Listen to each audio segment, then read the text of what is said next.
Good morning, and welcome to Fat Cat Productions of News with a View, a site where we look at news reports from both sides. We'll read a an article that was written for CNN, and then compare it against an article that was written by Fox on the same thing. Kind of merge them together. Still have that cough. To look at the facts, and just so you know that I've yet to find either product, either CNN, MSNBC, wherever they go to, and the most right leaning news article not to have the same exact facts. But if you read the article, you'd be swayed to their bias. So that's what we look at, we laugh at, we point out, and as always, I've said before, I'm not locked in step with anyone. I am a Federalist, a Republican. You could say a MAGA, but, doesn't everyone want to make America great? So both sides can use that. You could make America great. Uh, the idea of being locked in step with any one political party is definitely not something that I do. And if something is stupid or, ridiculous or, doesn't need to be done by any party, and I'll call it out. So, today, going to be a little lengthy, but not as bad as it's been. I'm trying to keep it down to an hour. So this is episode 21, January 28th. Again, I'm John A. Costa, middle initial A. And today's rundown, first one will be the immigration crackdown continues, getting a little bit more insight exactly on what Trump's powerful executive orders are actually affecting. And like I have said in every episode, I hate executive orders. Bypasses Congress, it oversteps Congress, and should only be used sparingly. And the idea that anyone writes them is a failure of our democratic system. So, now that I've said that, we're going to go to one as I put my little paper here. You can see I do all my little work. So when people go, "You're not factual, you're wrong," I'm taking it from the sources. And I've always made sure everything lines up correctly and crosses, and that's why I'm never wrong. But Trump administration swift crackdown on immigration has moved beyond those living or entering the United States illegally, and that's a true statement. And this is from a very left-leaning article. I won't say who. It's very left-leaning. So the restrictions is not just on legal immigration, but will include programs for refugees displaced by violence. So they include sealing the U.S. the asylum system for those without proper documentation. So you could show up at the border and say, there's violence, there's threats, there's seeking asylum. So that was my phone again. I did not mute it down. And we'll get back to that. If it's an emergency call, they'll call back and I'll stop the show. It's that simple. Um, so they're tasking now the military with deporting immigration violators.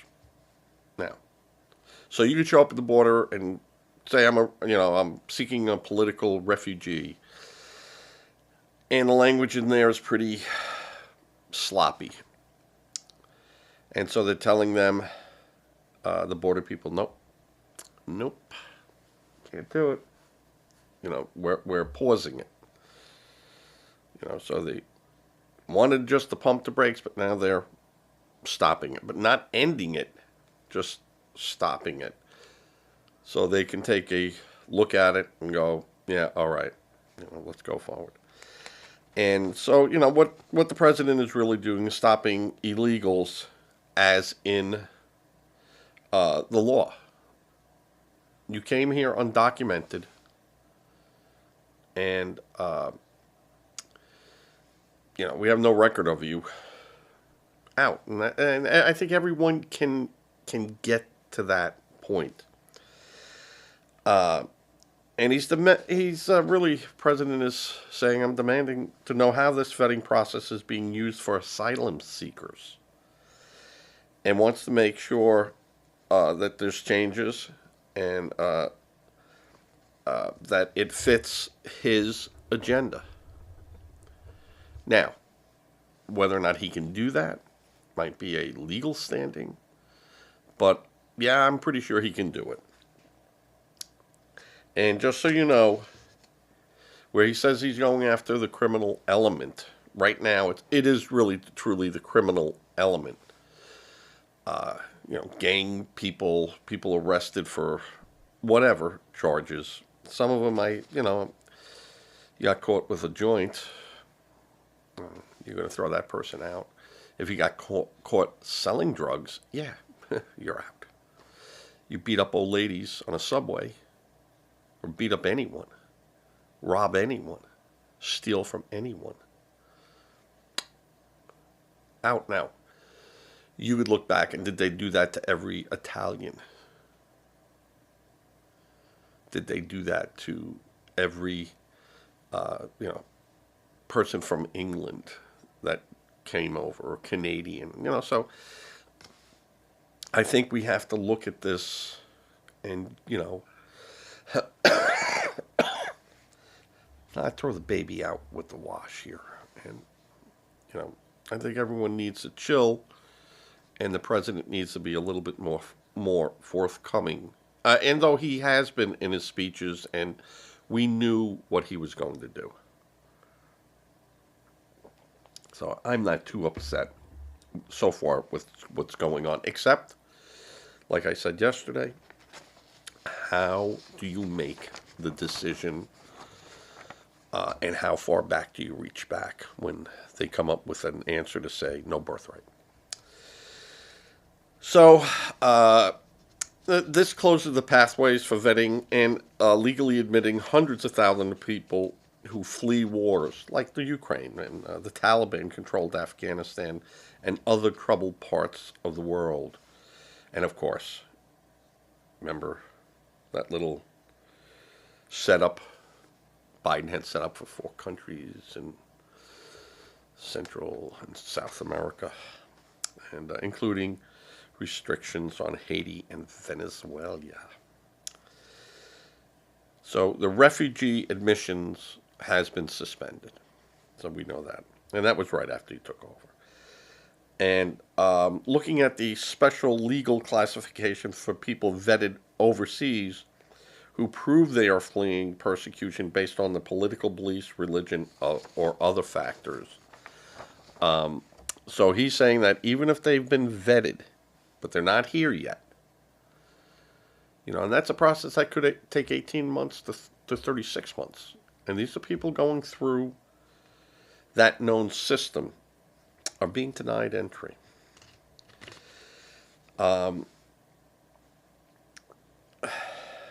So I think, Trump is just going through there and going, I want to know what questions were asked, and, and What was the terms? Political or there's no one needs to free Afghanistan because there's no war there. So what are we doing? So now, what are the reasons these people are leaving? And you know, uh, religious persecution. If they're Muslims, well, they're living in a Muslim nation. So, are you converting to Christianity? Are you renouncing Islam? Or what are you doing? So, he has a right to ask that.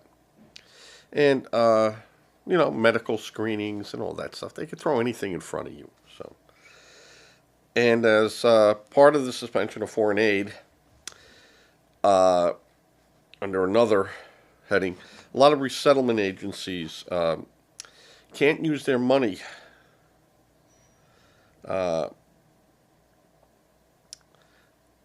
just willy nilly. They will have to use that money in accordance with whatever doctrine Trump's administration sets up. So if they were getting federal money for refugees to promote Sharia law or whatever, they're going to say no. No. You want to teach about the Constitution? Have at it. So, and Trump has said refugee admission will only be restarted if, and they said Mr. Trump, it's President Trump. So I left that in there just to highlight that. It said President Trump determines that doing so is in the best interest of the United States, according to his directive. In that order, he argued refugees were a strain on the American communities. Yeah. Yeah.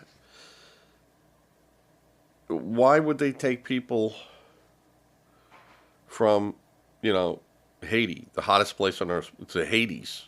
Look up the word. And then stick them in a freezing town in Ohio.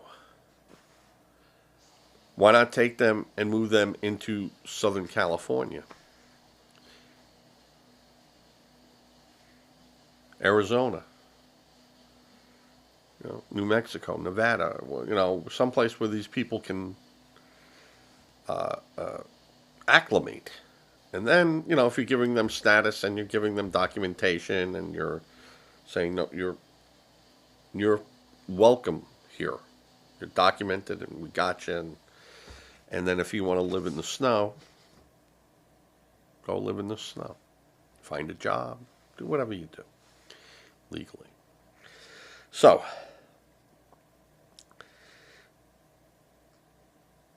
the big one, this is the biggie. He has said cease allowing immigrants into the U.S. through an immigration policy known as parole.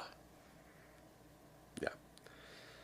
And that was started in the Biden administration, stopped with Trump and his administration, and there was big arguments and fights about it, and then restarted again under Biden. But Biden really took it to the uber extreme in what he said was covered under that.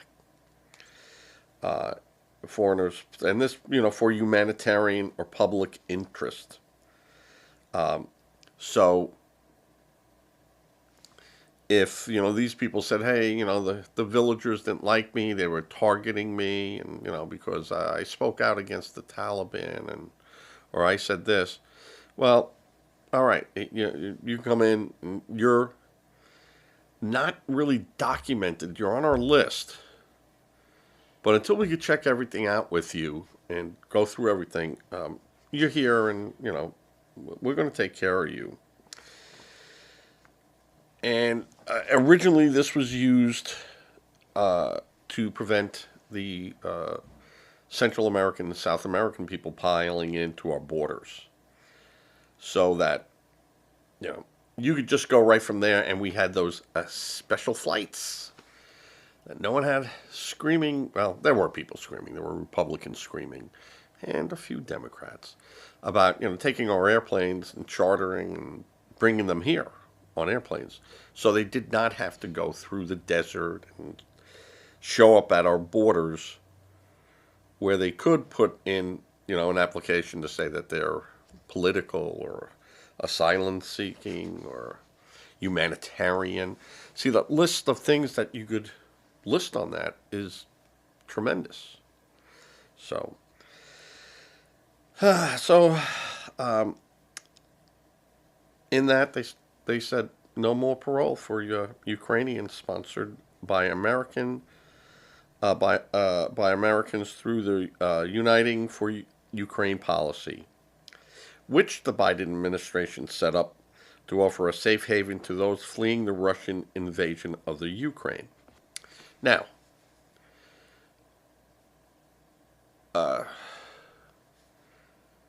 there's other cities in the Ukraine that were not taken over, that have not, really been affected. They're under threat, and there's no doubt about that. But it isn't like their country was taken over and these people fled to Poland and then want to come in through here. Or these are people that go, the Russians, we want out. So they started this special program. Approximately 240,000 of them came over. Think about the population of the Ukraine and start taking these numbers. And these are numbers we know of. And this was according to unpublished government data. What do you think of that? You think that all the data of the government, mostly on immigration and things like that, should be out there so people know? So this was unpublished. That means someone had to specifically go, hey, pull up these. Why aren't these on the spreadsheet? Or they might be on the bottom line spreadsheet, but there was no breakdown to say, oh, yeah, well, that 1.9 million, 240,000 of them were Ukrainians. We'll get to that over here.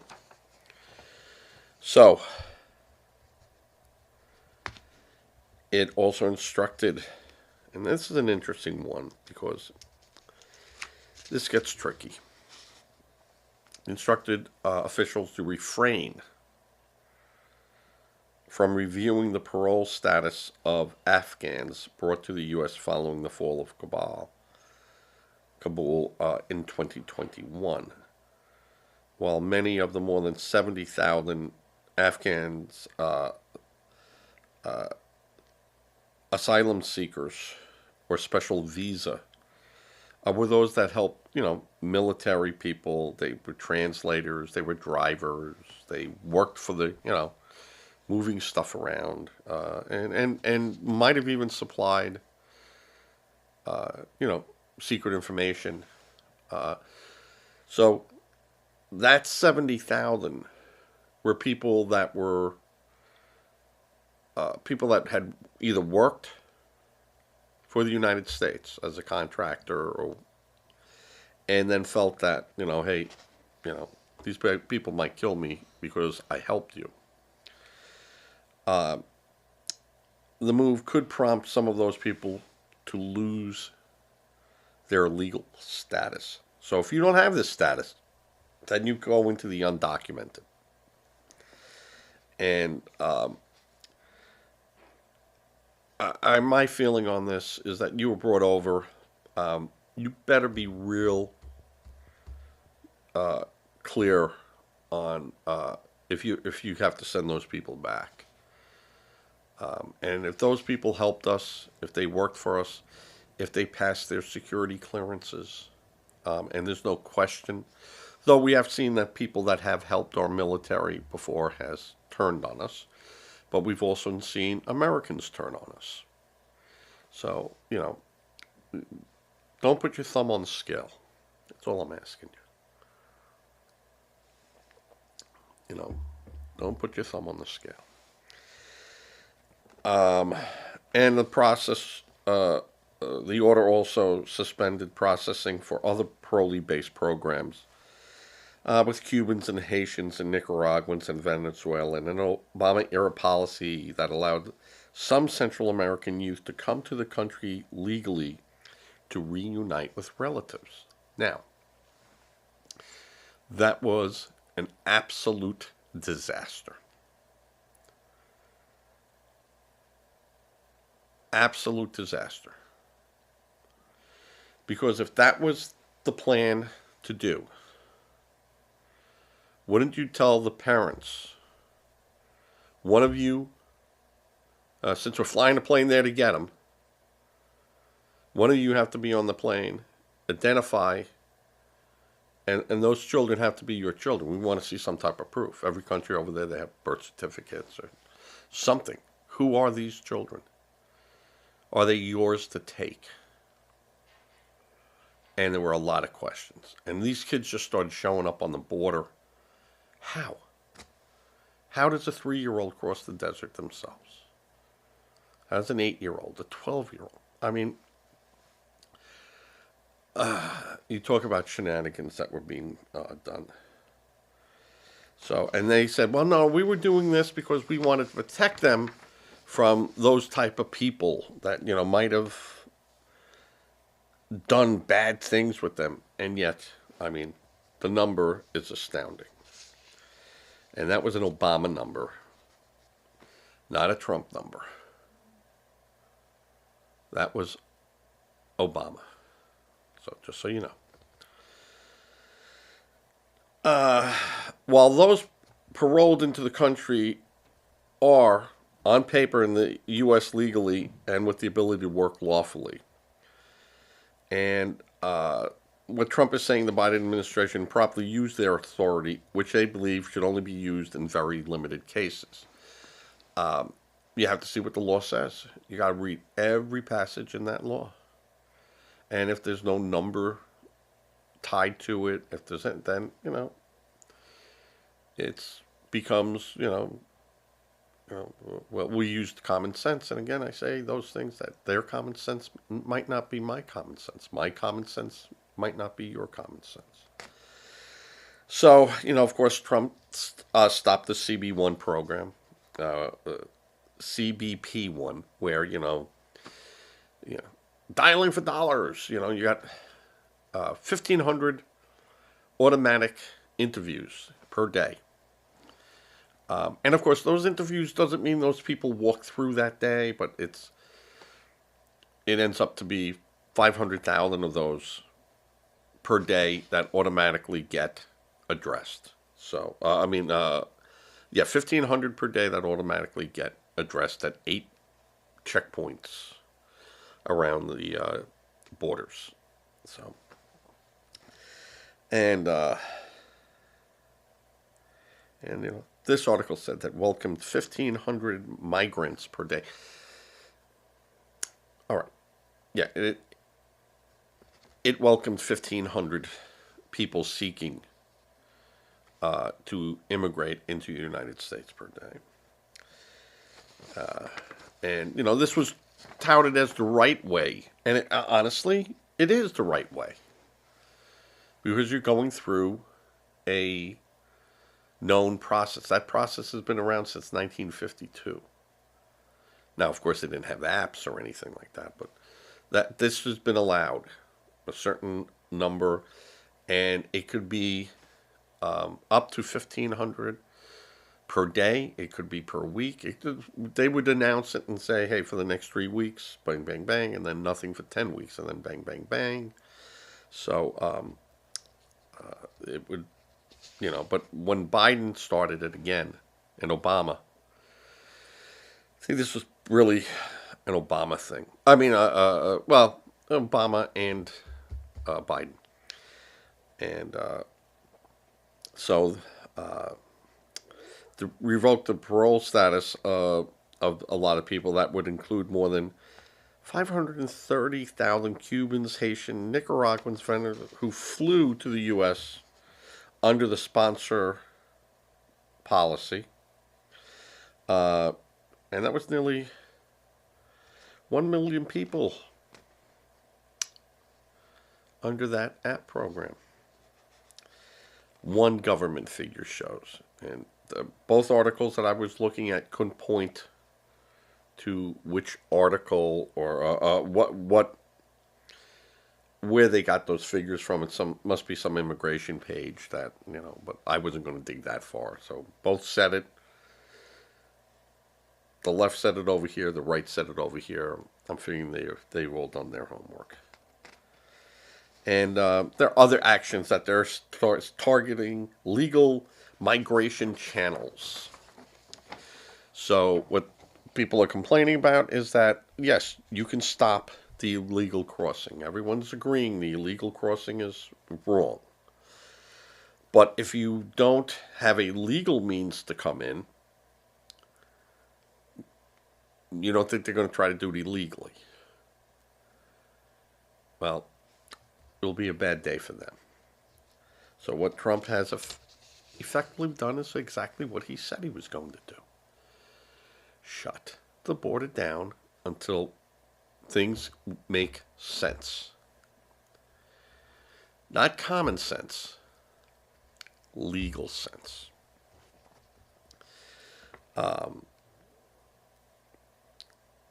So those 4 Latin American countries that I talked about, that was called the Safe Mobility offices that they set up there to say they could come to these offices and said, hey, get me on a flight. And that vetting process, it is out there. It is a long, hard read. And, it jumped to other articles, inside the language. And, really it was very hard to figure out. And then, of course, Trump's birthright is being challenged in the court, so that's been halted. You know, and we knew that was going to happen. That was a no-brainer. And so now those 22 states and everyone else, Trump didn't bring it to the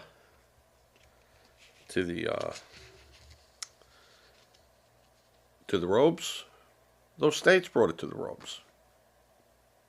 I said you can't. I said this is how I interpret the Constitution to read, which I have a problem with that because you can't really do that. If it's in conflict, and it isn't, he's reading it verb and saying this is what this word, applies to and stuff. Now you get in trouble. So that's when the robes get involved. So let's get the robes involved. It gets settled. They either have it or they don't have it. And then we move on from there. But I want to know what happens if they don't get it.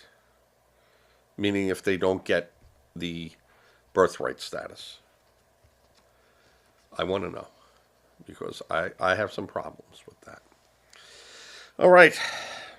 They're canceling flights and stuff, and they're screaming. Some people waited years to come here. Well, they live that long, they can live a little bit longer, I guess. Waiting to come here, and there's people saying that 12 to 18 month, 36 month vetting process was the gold standard. And that's true. Was the gold standard. It went through a lot of hoopla trying to do it the right way and using the tools that are provided them. And they followed the rules. And now all of a sudden the rug is pulled out from underneath them.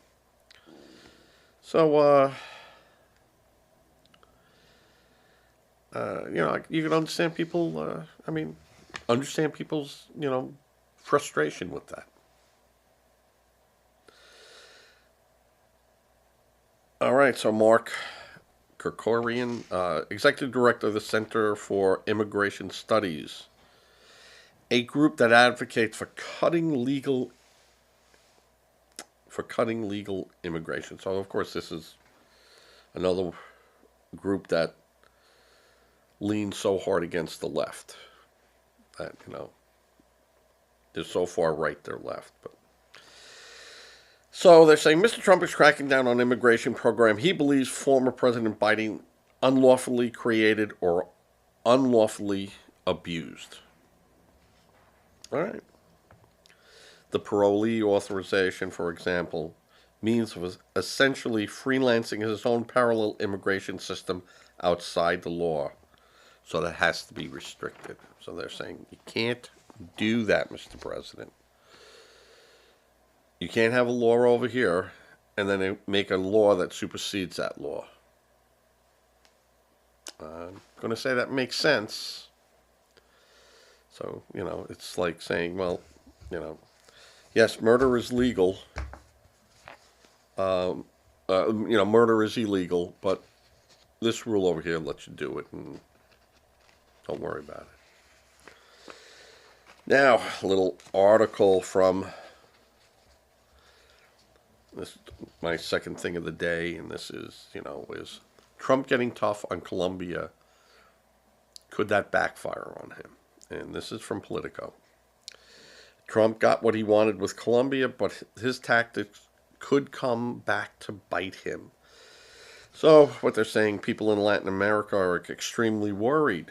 Jorge Hein, a former Chilean ambassador to China for South America, says the message is that it's not a good idea to be very closely interlinked with the United States because you might pay a very heavy price, continued Hein, who now happens to be a professor at Boston University. And his feeling is, and he was the ambassador to China at one time, is that China is courting Latin America and South America and anyone else, for their political extension. So mainly resource acquisitions, and China has been very successful with that in the Pacific Rim area, coming on to, I'm going to just say, the Cook Islands, where I've been to. And you see all these fish processors and freezers being huge on this little island of Rarotonga. And you go, what's that? And they go, oh yeah, the Chinese.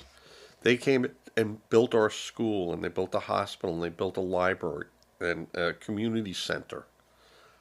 Which is true. They came in and did it and said, we gift this to you. But in return, we'd like to put up these facilities, pay for your dock space, and hire your people, to work with us.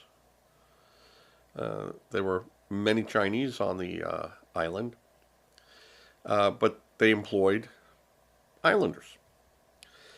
And in that, trade makes relations make deals, and China has always been good at that. China is a country that does not think 1 year, 5 year, 10 years, 50. They think 100 years out. And because those countries like China and Russia and Cuba and any of these non-Western democracies are in for the long haul. We go through a revolution every 4 years. We just saw one. And our policies flip around. So, theirs don't. And their policies that don't work, they just, boom, we stop it and we do this. They don't have to get approval. They don't have to go through the rigmarole. And they just do it. So they can get very good at honing down what works in China. Now, if this enhances stronger Chinese ties, I don't know, but basically, yes. If you're a criminal, or you enter or try to enter the USA undocumented, yeah, it's not going to go well for you. Don't do it. They're telling you, don't don't do it. But how is this really going to help China? Unless China opens its borders up to South America or Central America and say, well, United States doesn't want you, but we will. I don't think that has happened yet. China could build factories there and plant the seeds with trade and then negotiations and trust and you know see, we're not bad people, you know but still, any of their stuff coming in here, then that's being made by China for them, and that it's just going to be tariffed. So again, we go in that circle. The other topic of the day was the White House's pauses grants and loans disbursements. The White House Budget Office has ordered a pause on all federal grants and loans, according to the internal memorandum sent Monday. So, what does that mean? Basically, it's not going to affect Social Security or Medicare benefits, nor does it include, assistance provided directly to individuals. So, anyone getting money from the government now as an individual, you're going to get your money. Don't worry about it. And that's food stamps and EBT and Medicare, Medicaid, whatever. Well, let's just take a step back on Medicaid, because that funds to states and not individuals. The states then decide. But I'm moving too fast. I gotta slow it down. My brain is a million miles an hour. And Bob, I'll slow it down to 55 for you. But it does apply to other relevant agencies. Financial assistance for foreign aid, non-government organizations. Now, what's a non-government organization? It's a privately run organization. Doesn't necessarily have to be a charity, but it could be Planned Parenthood, right?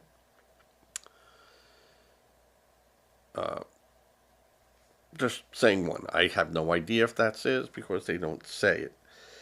Anything DEI associated, yeah, that's stopping, folks. That's you. I mean, I don't need to sit here with a crystal ball and go, tell me, No, DEI. Anything with the woke gender ideology, anything tied to that, yeah, no money. The Green New Deal, nope. And acting director Matthew Vaith, who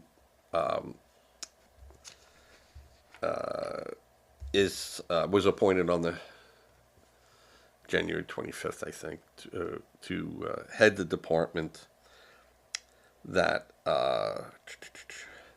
Russ Vought, remember Russ Vought? I said yesterday, guy to watch. These are the people that control a lot of the money that flows to organizations inside the United States and organizations that are outside the United States. So, this guy is probably one of the most dangerous appointees facing the Senate. And I said, Democrats hate him, and Republicans are worried by him because there's a lot of red states that get this aid, that get these grants and loans. It's just not blue states, also red states. So they're like, woohoo, let's see what this is going to be. So he said career and political appointees in the executive branch have a duty to align federal spending and actions with the will of the American people as expressed through presidential priorities. Well, yes, government agencies will have to lock in step with the people above them who make their decisions or how their decisions are made. So, yeah, it was anyone in government. That's nothing out of the ordinary. And, he said the financial assistance should be dedicated to advancing administration's priorities. What's a priority? It's an agenda. So what he's saying is that we think it should go over there and not over there because that doesn't align with our priority, aka agenda. So let's use the right words here, folks. And this is going to the right. Use the right words. Yes, the Americans voted for Trump. He won the popular vote. He won the whole thing. So you could say that, yes, that is the agenda of America, which is not really accurate. Because any elected official, when you're elected, you represent all the people that you're responsible for under your umbrella. The president, that's a big umbrella. It encompasses the world for, and America and how it fits into that world. So that's a big, big umbrella. But not every American should be or is locked in step with any president, as seen in the numbers for Biden this last 12 or 18 months in office. I mean, he had some of the worst numbers of any president as far as, people happy with him and confident in him and polling numbers. The worst of any president. And yet, the media misrepresented every one of those things. And, tried to tell everyone it's great. This is the best. And, we're going to win this. And, we're so strong. And it was like Baghdad Bob. It was like Joseph Goebbels getting up there and saying, no, yeah, those are fireworks going off. Don't worry about that. That's just, we're celebrating. Yeah, Goebbels, those cities that are burning, it's urban renewal. It's crazy stuff like that. And America just looked and goes, that's not the case. That's not the case. So, and again, they point everything towards wokeness, weaponizing the government, because it's an easy word for them to use. It's still palatable. And with the weaponizing of the government, the wokeness, we saw that every day. So yeah, I'm there with you, because that's factual. The weaponizing, now, we could say what they did to Hunter Biden was weaponized. What they did to Donald Trump was weaponized. What happened to the January 6th protesters was weaponized.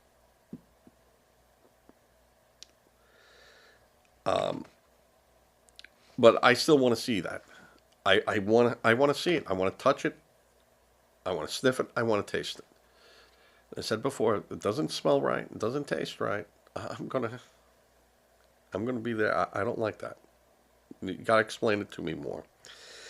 And they went on to say the use of federal resources to advance Marxist equity, transgenderism, the Green New Deal, social engineering policies is a waste of taxpayers' dollars that does not improve the day-to-day lives of those we serve. And I say that is a correct statement because it does not improve the day-to-day lives of some of the people they serve. So it's a true statement. I have nothing to do with transgenderism, so if there's money given to that cause, it's not going to help me. The new Green Deal, well, maybe, I buy solar for my house and I get a tremendous tax rebate back. Well, that can help me. But I'm a homeowner, a guy that has an apartment that does nothing for. A guy that's living in a tent does nothing for. So, again, that would be a true statement. I'm just saying that. Now, of course, in the memo, they may grant exceptions allowing the federal agencies to issue new awards or take other actions on a case-by-case basis. So there is some wiggle room in there if they go, listen, we can't help you here. But, that's a cause over there that we're perfectly aligned to. So, yeah, boom. We can work a deal out with them. But we're not going to work a deal out with. Like I said, that again, this has to be looked at. But this is why that guy's job, Russ Vought, is a biggie, and I just want to go back to Matthew Avaith, acting director of the management and budget. There's another smart guy. If I remember right, he went to when I glanced over his Wikipedia, just on his education, he went to University of Michigan, and then Carnegie Mellon. Guy's got numbers. Of course, Senate Minority Leader Chucky Schumer also quickly criticized the poor.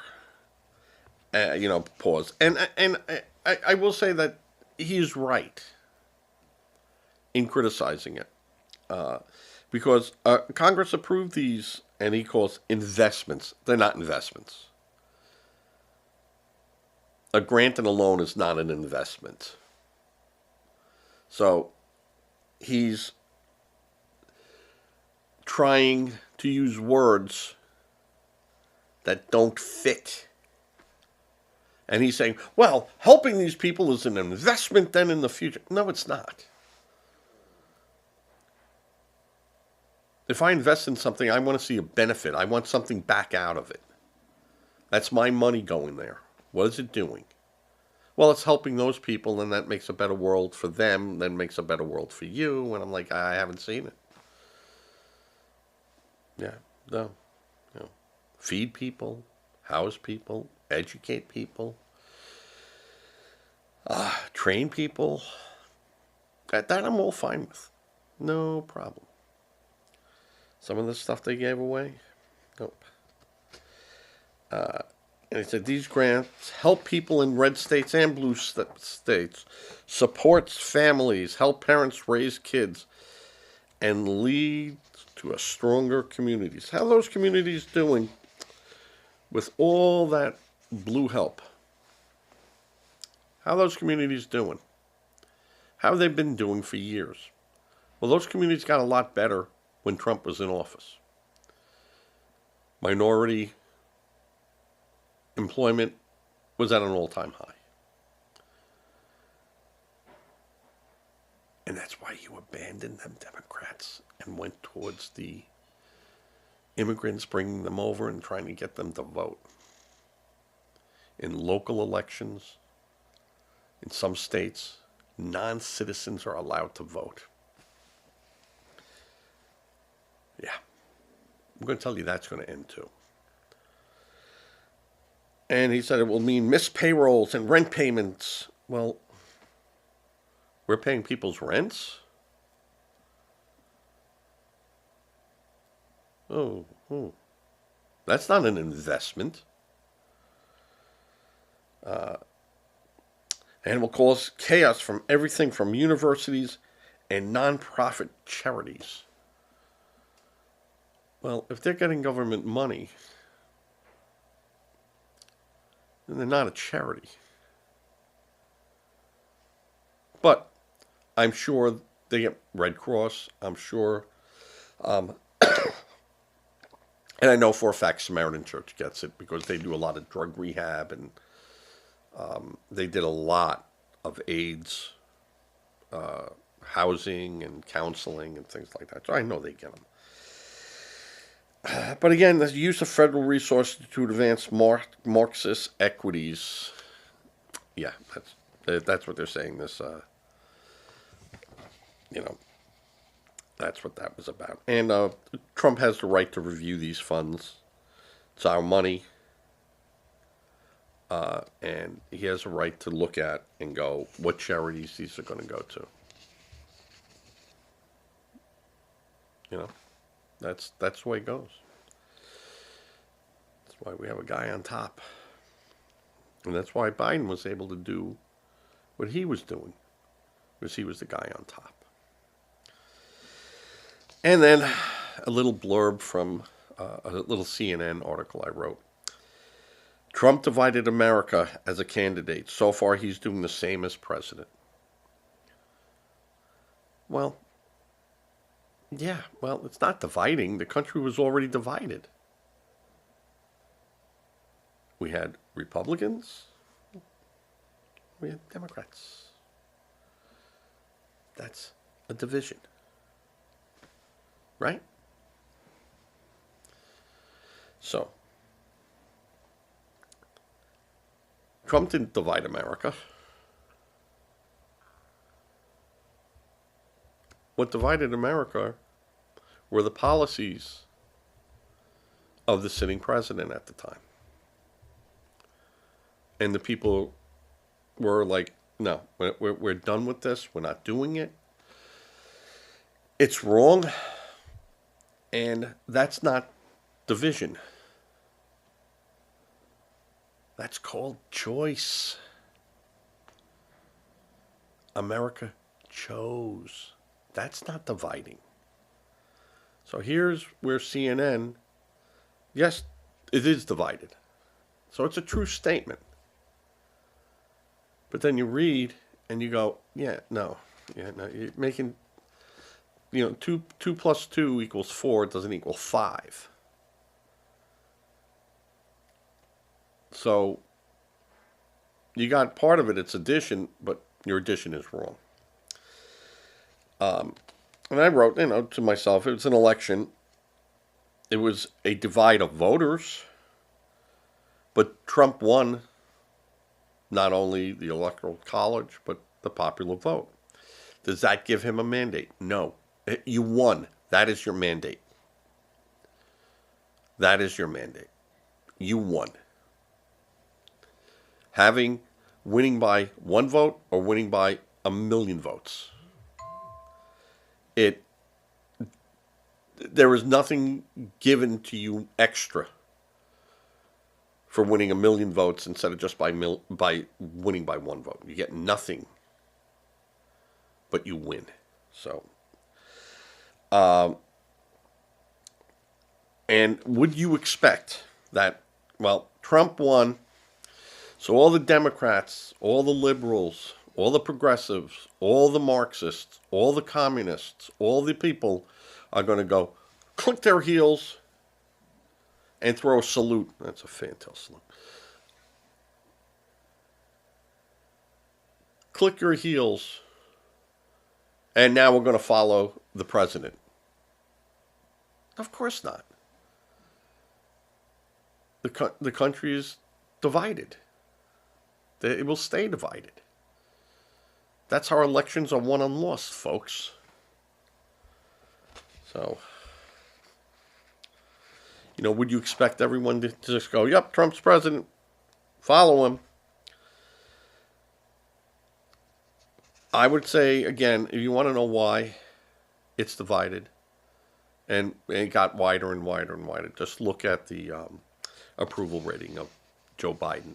The approval rating of any president will dictate how the country is divided. That's all you got to do, folks. You don't have to do much else other than be part of that voice. And if you don't hear from people, or you don't go to the right people, or you don't go to the right people to get your answer, and you just go to, or you go to the people that are going to give you your answer, yeah, all your polling, everything else, it's not going to work. So, and I think that was proved. So, all right, now a fun fact from the Daily Beast.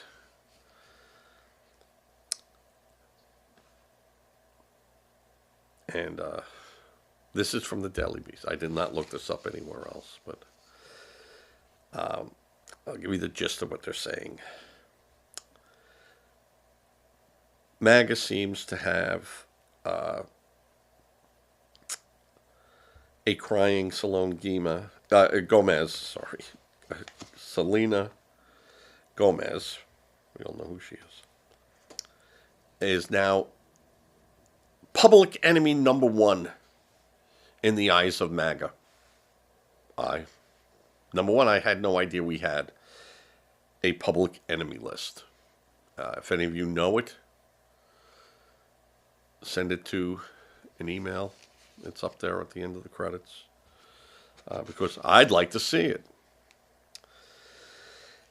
And what they said, Gomez, 32 years old, broke down in a since-deleted Instagram story where she shared her disgust with Donald Trump's mass deportation plans and promised to try everything she can do to help those impacted. I don't know. First thing you probably do is send them a going away card. Good luck.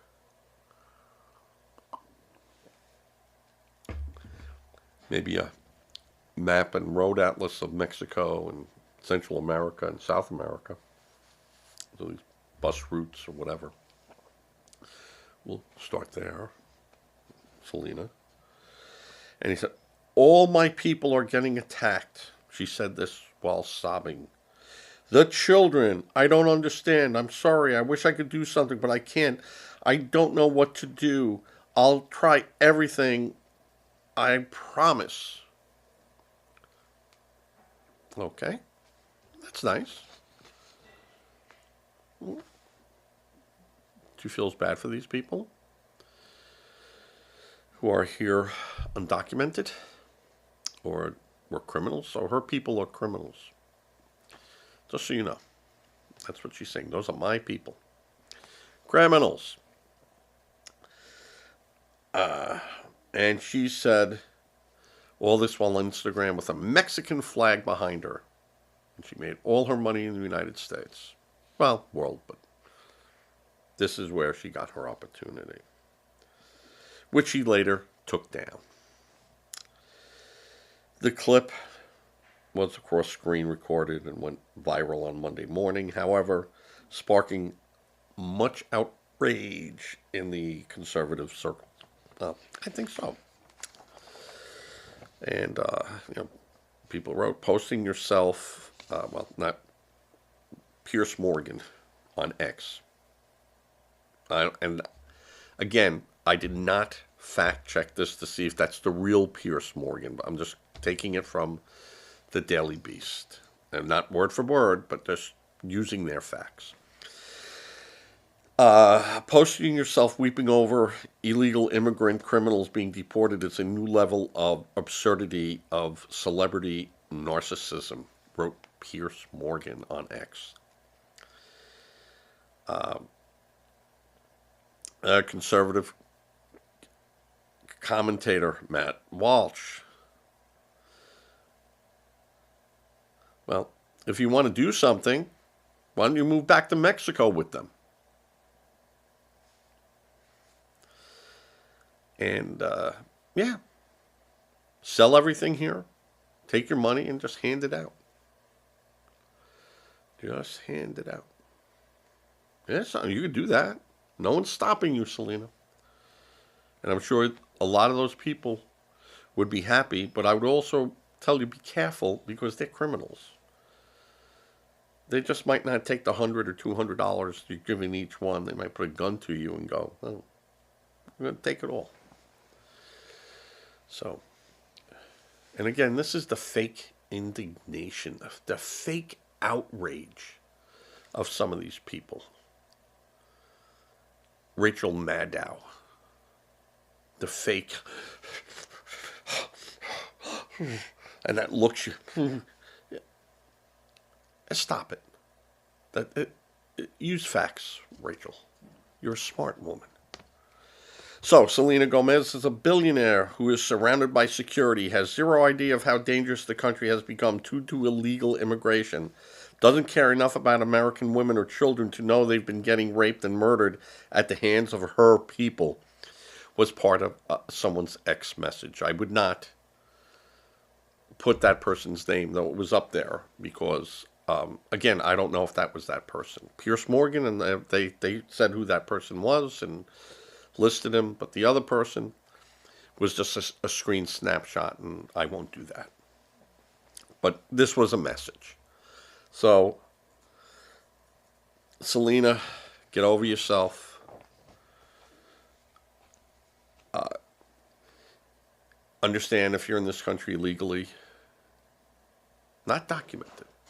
We're talking non-documented people, or even documented people who did criminal activity that raises to the level where they're saying, out you go. And that list was from your beloved Biden. Trump is only using Biden's list. He hasn't gotten to his list yet. Believe me, that's coming. So, with that, I'm going to say later, I will probably do a show this evening, but it will be real late and won't go up until about midnight. I keep saying that, it's going to be up by 6 o'clock. Last night it didn't go up till 10. You got family, you got to do things. What can I say? But again, thank you, everyone that's watching, which is not many, but they do, and I put it out there. And we're going to be pushing these shows much harder in the upcoming weeks. I have a process out there that I'm going to do, and we'll hopefully get this show out. And get people that agree, disagree, question me, and that's what it's all about. Communication. Open, factual communication. No screaming, no yelling. I might do this to you because I was raised in an Italian family where my DNA says I have more English blood in me than anything else. So, but this is what I remember.